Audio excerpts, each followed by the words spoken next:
Hi, my name is Gabriel Fernandez. I was tortured by my mom and her boyfriend till I die.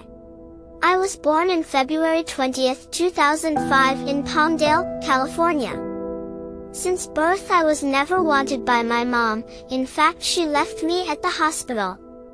She didn't want any more children. So I was sent to live with my great-uncle and then moved in with my grandparents. In 2012, out of nowhere my mom wanted me back. Although the system knew my mom had faced accusations of hitting and not feeding my sister, she was granted custody.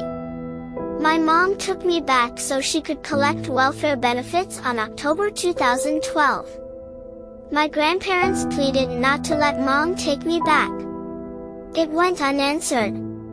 I lived with my mom, her boyfriend and my two older siblings. Soon after, my teachers started to notice signs of abuse. I even asked my teacher if it was normal for moms to hit their children. If it was normal for your mom to hit you with the part of the belt that has that metal thing. If it was normal to bleed.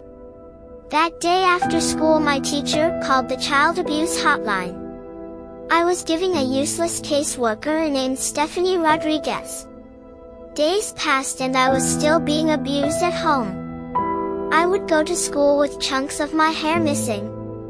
Another day I went to school with a lip injury cause my mom had punched me. On January 2013 I went to school with round bruises on my face after my mom had shot me with a BB gun. My teacher reached to my caseworker. Stephanie Rodriguez, my caseworker, told my teacher she couldn't talk about my case with her.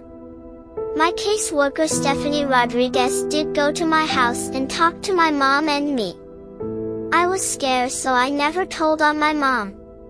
So my caseworker noted that my siblings and I seem healthy, probably dressed and no bruises or marks.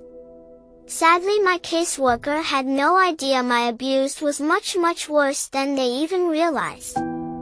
Sometimes they would stuff a sock in my mouth, tied my hands and ankles, then lock me in a cabinet they called the cubby. They constantly called me gay. They would punish me if I played my sister's dolls. They would force me to wear dresses. I was forced to eat a lot of cat feces. They would make me run from the BB gun and hit me so hard I couldn't breathe. My therapist knew I was forced to perform oral sex on a relative. I just wanted to kill myself. There were open wounds, there was bruising, there was swelling, there was marks on the legs, there was skin missing off the top of the neck. So there were multiple injuries on Gabriel. Head to toe. Head to toe. On May 22, 2013 my mom called the police to report that I wasn't breathing. When first responders arrived they found me with broken ribs, a fractured skull, missing teeth and many pellets wounds on my body. My mom's boyfriend acted innocent. He pretended to help me and placing the blame on others. I was repeatedly tortured with BB gun and coat hanger. They sprayed me with pepper spray and hit with a baseball bat. I was rushed to the hospital.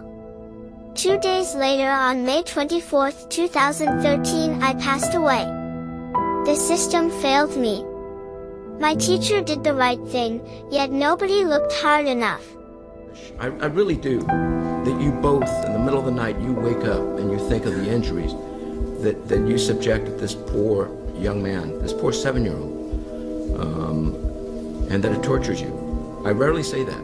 I rarely say that. It'll be a different type of torture because you won't be in pain, physical pain. But I'm not sure that you're capable of doing that.